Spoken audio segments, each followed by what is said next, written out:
नमस्कार, वास्तु लिविंग में आप सभी दर्शकों का बहुत-बहुत स्वागत। मैं हूं विकास नांगिया।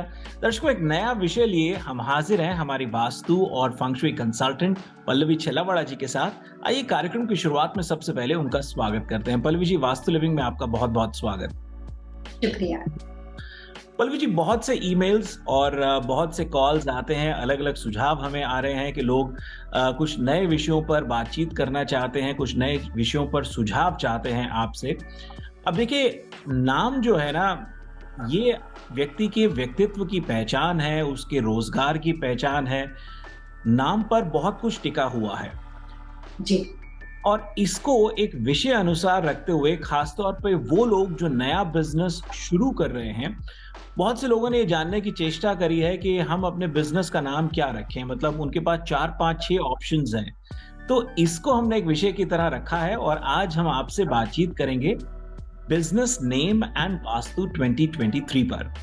क्या कहेंगे जी। हमारे आज के विषय के बारे में?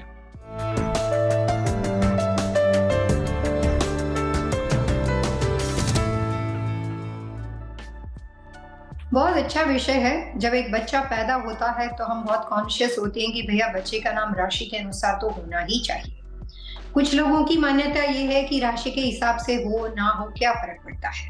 तो ये दोनों सवालों के जवाब भी इसके साथ जुड़े हैं कि जितना इम्पोर्टेंस आपके घर में एक बच्चा पैदा होता है और आप उसके नामकरण पे जितना आप अटेंशन पे करते हो, जब आप एक नया बिज़नेस खरीदते हो या बने-बनाए बिज़नेस के अंदर जब आप जुड़ते हो, तो वहाँ पे भी बिज़नेस का नाम आपके साथ जुड़ना बहुत ज़रूरी है, आपके लिए सूटेबल होना बहुत ज़रूरी है।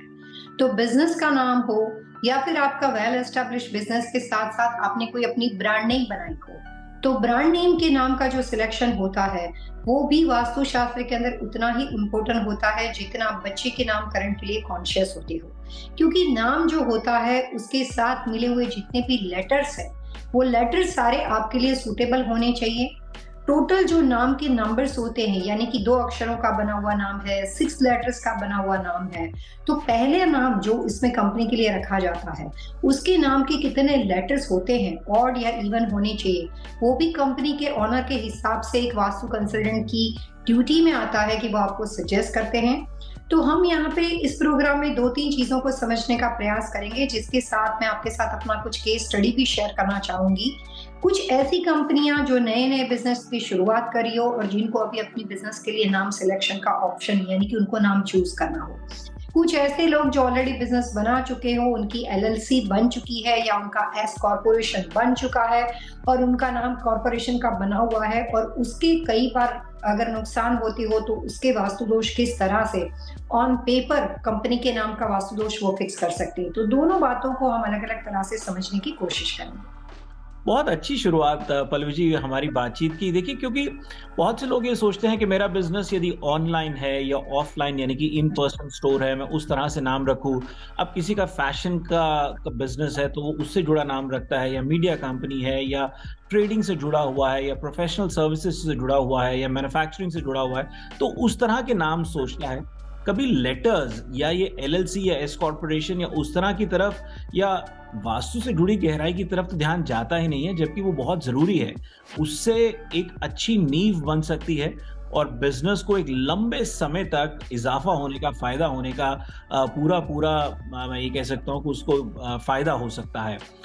इस बात को थोड़ा और अच्छे से समझाइए कि जैसा आपने कहा कि मैं आपको कुछ केस स्टडीज़ भी बताना चाहूँगी, तो इसको समझने का प्रयास करते हैं कि ये जो अल्फ़ाबेट्स हैं, ये किस तरह से मददगार होते हैं? जैसे कई बार हम लोग छोटी-छोटी बातों में वास्तु की हर गहराई को समझते हैं और कई बार बड़ी-बड़ी चीज़ों को हम इग्नोर कर देते हैं क्योंकि पूरी जानकारी नहीं होती। जब वास्तु के हिसाब से घर लिया जाता है, तो लोग हमेशा ये बात को इम्पोर्टेंट मानते हैं कि घर के नंबर कैसे होने चाहिए। घर के नंबर कई बार 56 होते हैं, कई बार 3 लेटर्स के होते हैं, यानी कि 5, 6, 8 होते हैं। कई बार नंबर 13 होता है तो लोगों को लगता है कि नंबर मेरे लिए सूटेबल नहीं है। कुछ लोगों को लगता है कि नंबर 8 का जो अंक है वो भी कई बार अगर सिंगल डिजिट में होता है तो उसको शुभ नहीं मानते हैं। तो हम नंबर के लिए कॉन्शियस होते हैं जब हम घर के बारे में बात करते हैं। ठीक उसी तरीके से जब हमें अपने घर के लिए कोई नाम रखना होता है, अभी कुछ दिनों पहले दिल्ली के अंदर मैंने गुड़गांव में एक घर को बनाया। उनको अपने घर का नाम रखना था आशियाना। तो उन्होंने मेरे को बताया कि पल्लवी मेरे को अपने घर का नाम आशियाना रखना है। तो मैंने कहा रख सकते हो, लेकिन आशियाना की स्पेल को मैं चेंज कर देती हूँ और आशियाना की स्पेल मैं जिस तरह से बना के देती हूँ वैसे आप रखो। तो उन्होंने कहा ठीक है, तो उन्होंने वहां पे अपना नाम रखा। जब बात वास्तुशास्त्र के साथ साथ न्यूमरोलॉजी की आती है तो काफी सारे लोग उस बात पे बहुत ही चौकन्ना, मतलब काफी कॉन्शियस हो जाते हैं कि नंबर्स कितने होने चाहिए, लेटर्स कितने होने चाहिए। लेकिन जब न्यूमरोलॉजी शब्द का हम प्रयोग करते हैं तब ये बात हमारी समझ में आती है। लेकिन जब हम वास्तुशास्त्र के बारे में बात करते हैं तो हम उस बात को इग्नोर कर देते हैं। वास्तु एक अपने आप में कंप्लीटली एक रूफ के अंदर जितनी भी चीजें होती है, एक बिल्डिंग के अंदर कोई रेसिडेंशियल प्रॉपर्टी, कमर्शियल प्रॉपर्टी, उसके अंदर जो भी एक्टिविटी की जाती है वो सारी चीज का जब वास्तु होता है तो वो सारे एक एक करके सारे कॉर्नर्स होते हैं, उस बिल्डिंग से जुड़ने वाली हर चीजें होती है। वहां पे होने वाले बिजनेस का जो नेम ऑफ द एलएलसी है जो उस बिजनेस को रन करती है, वो तमाम चीजें वास्तु के अंदर आती है जो भी उस बिल्डिंग की एक्टिविटी में की जाती है।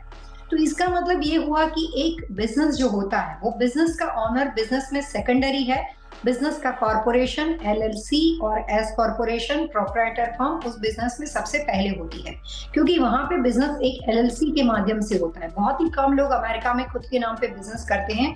ज्यादातर बिजनेस सेफ्टी को ध्यान में रखकर सिर्फ और सिर्फ एलएलसी के नाम पे ही किया जाता है। तो जो नेम ऑफ द एलएलसी होती है वो बहुत ही इंपॉर्टेंट वास्तु कंसल्टेंट के लिए बन जाती है कि कौन सा बिजनेस की एलएलसी, क्या नाम की एलएलसी वहां पे आपके बिजनेस को रन कर रही है।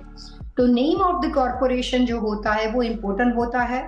और अगर ऑनर के हिसाब से, यानी कि ऑनर के लिए सूटेबल जो लेटर्स होते हैं वो सारे अप्लाई करके उस कंपनी का नाम अगर हम करते हैं तो शादी ब्याह में जैसे आप मैच मेकिंग करते हो, कंपेटिबिलिटी को चेक करते हो, बच्चों की नाम की राशि को चेक करते हो, बिल्कुल ठीक उसी तरीके से वास्तु के साथ जुड़े हुए कंसल्टेंसी के अंदर जो बिजनेस वहां पे आप करोगे वो व्यक्ति के अनुसार, यानी कि कंपनी के ऑनर के अनुसार और एलएलसी दोनों का अगर तालमेल मिला के अगर हम बिजनेस करते हैं तो उसका सबसे बड़ा फायदा ये होता है कि वो बिजनेस की लाइफ जो होती है, बिजनेस की आयु जो होती है वो बढ़ जाती है।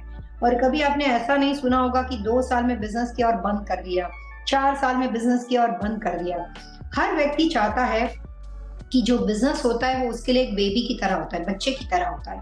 हर बिजनेस को स्ट्रॉन्ग एस्टेब्लिश करने के लिए कैसे भी करके उस व्यक्ति के अपने 5 साल कंट्रीब्यूशन उस बिजनेस में होना चाहिए। जिस बिजनेस में आप अपने 5 साल लगाते हो वो बिजनेस आपको ये बता देता है कि 5 साल तक आप उसके साथ जुड़े हुए हो, यानी कि बिजनेस पोटेंशियल है, नेचर ऑफ बिजनेस सही है।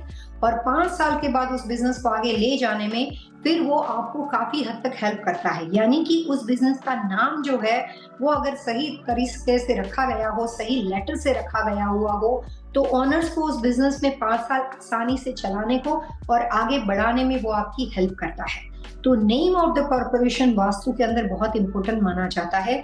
जितने बिजनेस का वास्तु कंसल्टेशन आज तक मैंने किया है या जो ऑलरेडी बिजनेस बना चुके हैं और उन्होंने बाद में कुछ टाइम के बाद कंसल्टेंसी के लिए सोचा है, उन तमाम लोगों के बिजनेस कंसल्टेशन में मेरी अपनी प्रैक्टिस के अंदर सबसे पहले मैंने तवज्जो दिया है, सबसे पहले फोकस किया है नेम ऑफ द कॉर्पोरेशन की, कौन सी एलएलसी उस बिजनेस को रन करती है।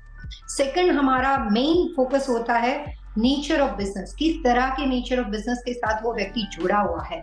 और तीसरी अहम पूर्ण बात होती है कि कौन सा व्यक्ति वहां पे काम कर रहा है, सोलो है या पार्टनरशिप है। अगर पार्टनरशिप है तो जो पार्टनरशिप का कॉम्बिनेशन होता है, एक लोग, एक से ज्यादा लोग, तब जाके पार्टनरशिप होती है।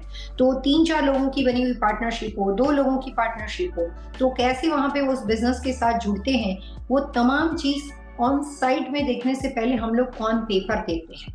ऑन पेपर अगर आपका वास्तु सही है फिर जाके हम ऑन साइट लोकेशन को देखते हैं कि ऑन साइट लोकेशन में जहां पे उन्होंने बिजनेस खरीदा है, लीज किया है, बिजनेस रन कर रहे हैं, उसकी डायरेक्शन कौन सी है, उसके डायमेंशन क्या है, वहां पे जो रखरखाव है वो कैसे किया गया है, कहाँ पे कितने लोगों के बैठने की व्यवस्था की गई है, वो तमाम चीजों को फोकस किया जाता है।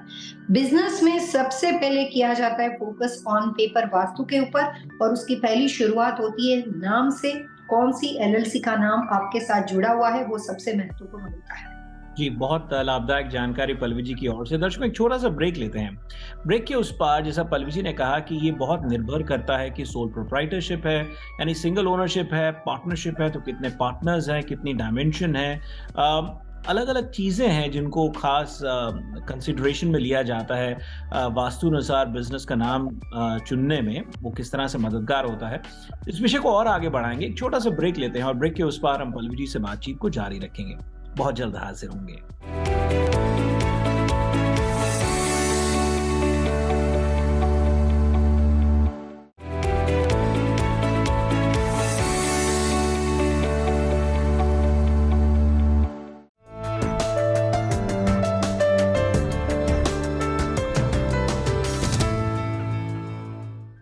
ब्रेक से पहले बातचीत आकर के थमी थी कि ये बहुत निर्भर करता है कि बिजनेस की डायरेक्शन क्या है, डायमेंशन क्या है, सिंगल ओनरशिप है या फिर पार्टनरशिप में ये बिजनेस डेवलप किया जा रहा है, और उसके हिसाब से वास्तु को मद्देनजर रखते हुए आप बिजनेस नेम की सिलेक्शन में मदद करते हैं। जी। थोड़ा सा ये समझाइए कि जो लोग इस बात को कहिए कि हल्के में ले लेते हैं या नजरअंदाज कर देते हैं कि भाई नाम का सिंगल ओनरशिप या पार्टनरशिप से क्या लेना देना, उसका क्या अभाव और प्रभाव होता है, थोड़ा वो गाइड कीजिए। अभी कुछ दिनों पहले न्यूयॉर्क में मेरे क्लाइंट है जो रियल एस्टेट बिजनेस में है, और वो काफी सालों से रियल एस्टेट बिजनेस में है। हमारे साथ काम करते करते उनको करीबन 10-12 साल से ज्यादा हो गए हैं। अभी उनकी जो बच्चे वगैरह हैं उस बिजनेस में धीरे धीरे आना शुरू कर दिया, और हर व्यक्ति अपने बिजनेस में एक मुकाम पे सक्सेसफुल होता है, बाद में वो सोचते हैं कि थोड़ा सा बिजनेस को डाइवर्सिफाई किया जाए। तो बच्चों ने मिलकर ये सोचा है कि वो जो सूट वगैरह गारमेंट्स होते हैं सिंगापुर वगैरह से आते हैं, तो उसका यहाँ पे बड़ा अच्छा बिजनेस करना चाहते हैं, जो कि काफी बड़े बड़े मॉल स्टोर वगैरह हैं जिसमें इस तरह की ब्रांडेड चीजें बिकते हैं। उनके पास कुछ कॉन्टेक्ट है कि वो उस चीज को क्वांटिटी में खरीद सकते हैं और यहाँ पे उस वेल एस्टेब्लिश ब्रांड को रिटेल में अंदर बेच सकते हैं। तो उस तरह के बिजनेस के बारे में उन्होंने सोचा जो कंप्लीटली बच्चे चलाएंगे। उनका, मेरे क्लाइंट का खुद का उसमें इन्वॉल्वमेंट कुछ नहीं रहेगा। बच्चे यंग है, एनर्जेटिक है, न्यूयॉर्क में बिजनेस शुरू करना चाहते हैं। तो उन्होंने न्यूयॉर्क के जो सबसे मैनहट्टन एरिया के अंदर जहाँ पे उनकी बढ़िया ऑफिस बनने वाली है, तो बच्चों ने उसी के ऊपर से एक अपने दिमाग में नाम सोच लिया और उन्होंने कहा कि इस नाम से एलएलसी बना देते हैं। लेकिन फादर काफी सालों के साथ मेरे साथ जुड़े हुए थे, तो उन्होंने कहा कि नहीं, पहले पल्लवी को पूछते हैं कि ये नाम हमें सूट करता है कि नहीं, उसके बाद हम इस नाम को रजिस्टर्ड करेंगे। उन्होंने साथ में मिलके मेरे को कॉल किया कि पल्लवी ये नाम को हम यूज करना चाहते हैं। नाम जो था वो न्यूयॉर्क के एंड से शुरू होता था क्योंकि वो न्यूयॉर्क में बिजनेस करते हैं। तो मैंने कहा कि हम ये नाम को नहीं चूज कर सकते, इस नाम के साथ हम बिजनेस नहीं बना सकते हैं। तो मैंने उनको दूसरे कुछ लेटर्स दिए कि इसके हिसाब से नाम आप ढूंढो। उस वक्त तो बच्चों ने कुछ नहीं किया, लेकिन 2 दिन के बाद उनके बड़े बेटे ने मेरे को अलग से फोन किया और बोला कि ये नाम मेरे को बहुत अच्छा लगता है। मैंने कहा इसके पीछे कोई लॉजिक हो, कोई इमोशनल कोई बात हो तो आप मेरे को बताओ। तो उन्होंने कहा नहीं, ऐसा कुछ नहीं, बस अच्छा लगता है। तो मैंने कहा कि मैं आपको लिख कर दे सकती हूँ कि ये जो कंपनी इस नाम पे बनेगी, कंपनी की लाइफ जो है वो इतनी कम हो जाएगी कि 2 साल में कुछ ना कुछ ऐसा वैसा हो जाएगा कि कंपनी बंद होने के चांसेस हो जाएंगे। सो अगर आपको कंटिन्यू करना है और इसके साथ कोई ऐसी खास लगाव या कोई ऐसी खास बात नहीं है, तो ये नाम को मैं अलाउड नहीं कर सकती। लेकिन आप करना चाहते हो तो आप अपने हिसाब से खुद कुछ कर सकते हो क्योंकि आप ही की कंपनी है। वो इंसिडेंट जब वो लड़का रजिस्टर्ड करने गया तब उसको वो इंसिडेंट ऐसा मिला कि वो एलएलसी का नाम उसको मिला नहीं, क्योंकि एलएलसी रजिस्टर्ड करनी पड़ती है। कई बार कुछ लोगों ने ले लिया होता है तो आपको नाम नहीं मिलता है। तो अपने आप ही उनका वो काम नहीं बना। वो वापस मेरे पास आए और बोले कि नहीं, वो नाम तो नहीं बना। और फिर उसके डैड को ये बात पता चली तो उन्होंने कहा कि नहीं, हम इतने सालों से पल्लवी के साथ हर बिजनेस में जुड़े हैं तो उसके हिसाब से नाम पे जाएंगे। तो हमने दूसरा मिला के एक नाम दिया था। मैंने उनको लेटर्स दिया था कि उनको बी से नाम शुरू करना चाहिए, जिसका नाम 5 to 6 लेटर्स में बनता हो। 5 हो सकता है, 6 लेटर्स हो सकते हैं जो पहले नाम के हैं। पीछे कुछ भी आ सकता है, पीछे आप होल्डिंग कंपनी डाल सकते हो, कॉर्पोरेशन, गारमेंट्स कॉर्पोरेशन डाल सकते हो, एलएलसी डाल सकते हो, जो करना चाहो। पहला नाम इंपॉर्टेंट होता है। तो उन्होंने उसके हिसाब से बी से मेरे को 3-4 नाम ढूंढ के दिए और उसके ऊपर से हमने एक नाम उनको चूज करके दिया कि सारे लेटर्स जो अल्फाबेट के आपने डाले हैं उसमें से सारे लेटर्स जो है ये आपके लिए सूटेबल है, तो ये नाम को आप ले सकते हो। अब यहाँ पे ये समझना है कि वास्तु कंसल्टेंट इस तरह से क्यों कहते हैं। तो जैसे हर नंबर होता है, वो नंबर आपके लिए 1 नंबर, 3 नंबर, 7 नंबर लकी या अनलकी होता है, वैसे 1 से लेकर 9 नंबर तक को एबीसीडी के साथ कैलकुलेट किया जाता है। यानी कि A1 नंबर हो गया, B2 नंबर हो गया, C3 नंबर हो गया। इस तरह से 1 से 9 नंबर्स को कैलकुलेट किया जाता है। 9 के बाद फिर 10, 11, 12 नहीं आता है, फिर वापस 1 to 9 आता है, फिर वापस 1 to 9 आता है। वैसे पूरी एबीसीडी को बनाते हैं। उस सारे नंबर्स के अंदर जो भी नंबर्स, मतलब 1 नंबर का लेटर्स हो गया, 2 नंबर के लेटर्स हो गए, 3 नंबर के लेटर्स हो गए, वो सारे नंबर्स को मिला के कैलकुलेशन किया जाता है। और जिस व्यक्ति को नेचर ऑफ बिजनेस के साथ, कोई गैस स्टेशन का बिजनेस हो, कोई कपड़े या गारमेंट का बिजनेस हो, कोई रियल एस्टेट का बिजनेस हो, कोई लोन मॉर्गेज का बिजनेस हो, तो नेचर ऑफ बिजनेस के साथ उनके लिए क्या सूटेबल है, वो उस व्यक्ति की नाम और डेट ऑफ बर्थ से ध्यान में रखकर हम उनके लिए कॉर्पोरेशन का नाम के लेटर चूज करते हैं और उसके नाम के लिए टोटल नंबर चूज करते हैं कि भैया आप 2 नंबर के लेटर्स में नाम को कंप्लीट करो, 4 नंबर में करो, इस तरह से। जैसे आप 7-11 देखते हो, लेकिन 7 के बाद स्पेस होती है और उसके बाद 11 होता है, तो मिला के नहीं किया जाता। 7 स्टार होता है तो 7 नंबर 7 करके स्टार उसको मिला के करते हो तो 7 स्टार है वो 7STAR 5 में बन जाएगा। लेकिन अगर आप बीच में स्पेस रख देते हो तो 1 बन जाता है, यानी कि सिर्फ 7 का नाम शुरू होता है। आप बोलते हो 7, लिखते हो सिर्फ 7। तो इस तरह से नाम जो होते हैं वो आपके साथ मिला के उसके लेटर्स को नेचर ऑफ बिजनेस और व्यक्ति के साथ मिला के सिलेक्ट किया जाता है।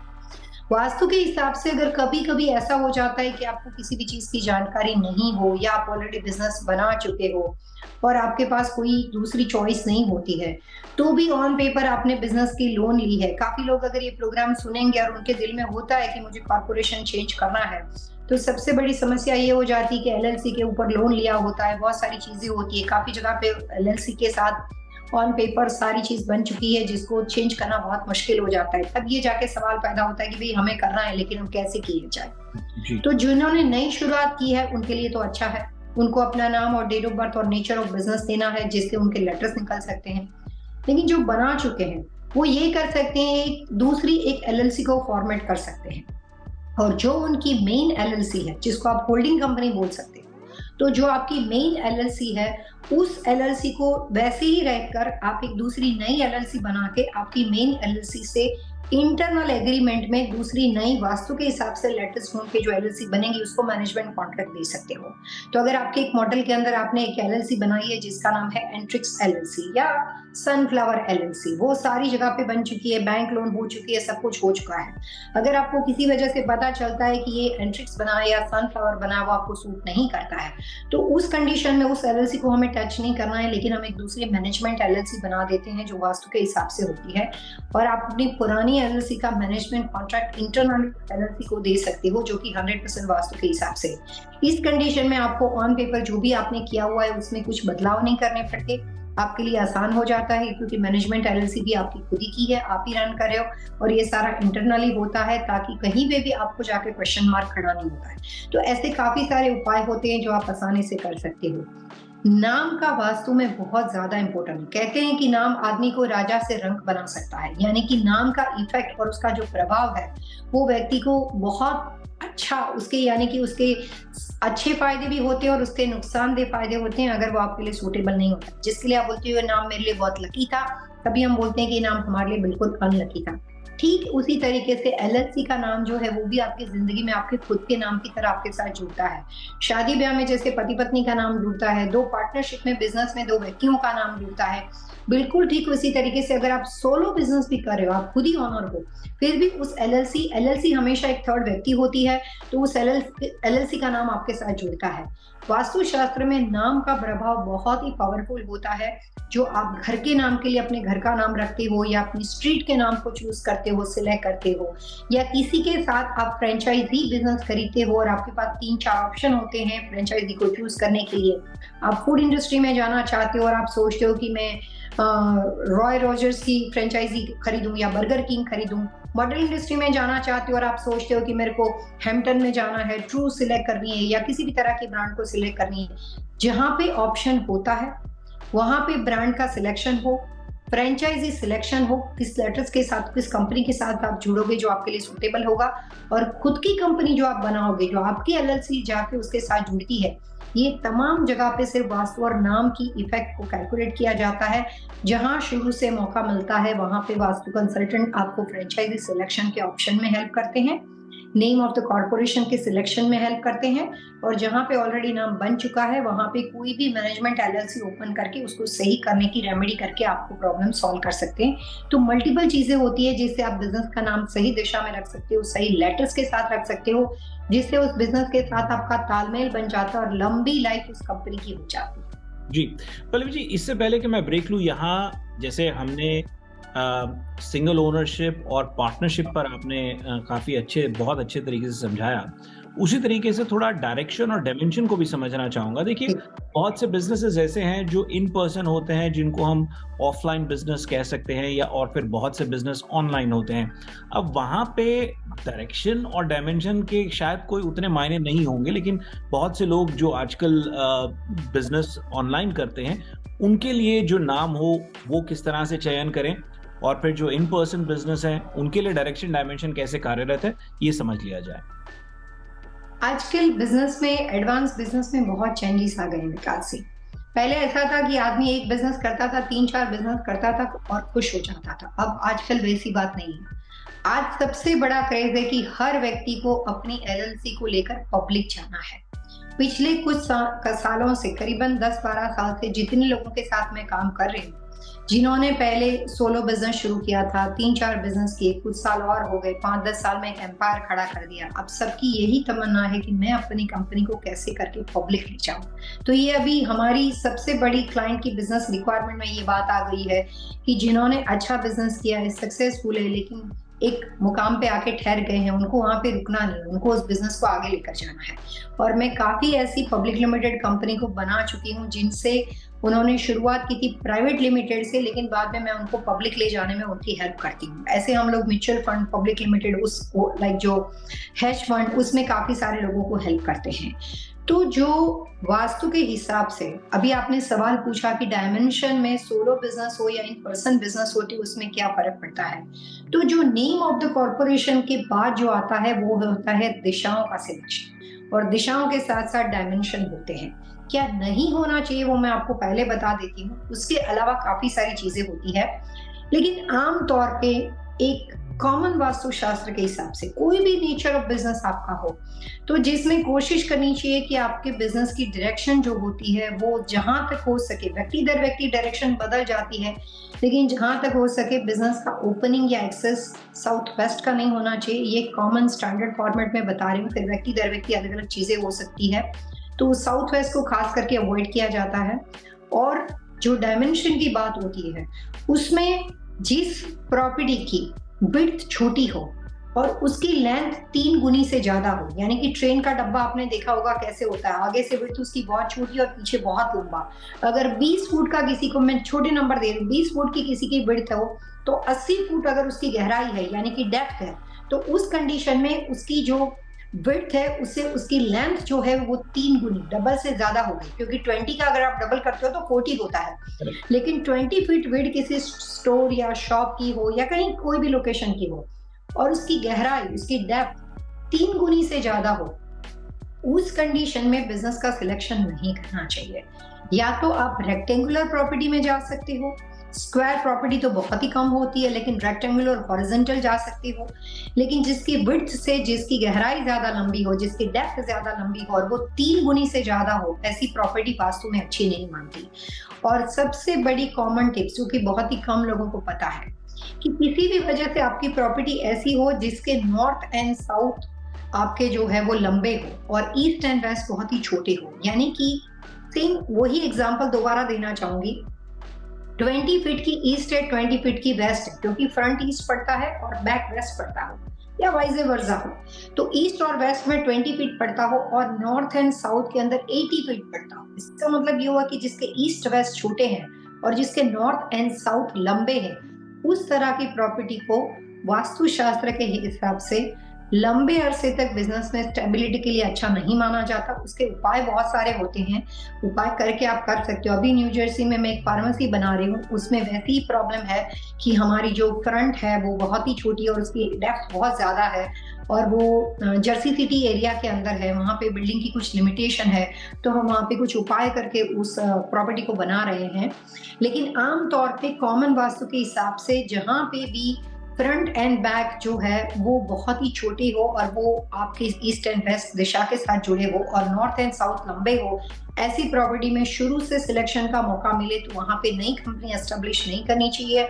और ऑलरेडी जो कंपनी बनी हुई हो अगर 5 साल से ज्यादा वहां पे चलती है तो बहुत सारे प्रॉब्लम्स क्रिएट करती है। इस तरह के डायमेंशन की प्रॉपर्टी को अवॉइड करना चाहिए, चाहे बिजनेस लीज पे हो चाहे खरीदा हुआ हो। एक छोटा सा ब्रेक लेते हैं और ब्रेक के उस पार पहले उनसे जानेंगे टिप ऑफ द वीक और फिर आज के विषय पर बातचीत को जारी रखेंगे। हम बहुत जल्द हाजिर होंगे।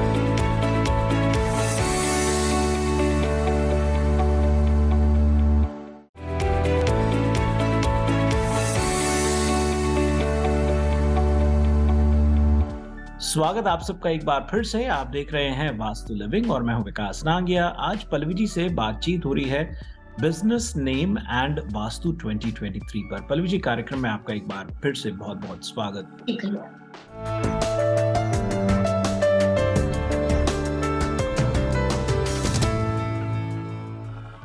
पहले आपसे जान लेते हैं टिप ऑफ द वीक और फिर आज के विषय को आगे बढ़ाएंगे।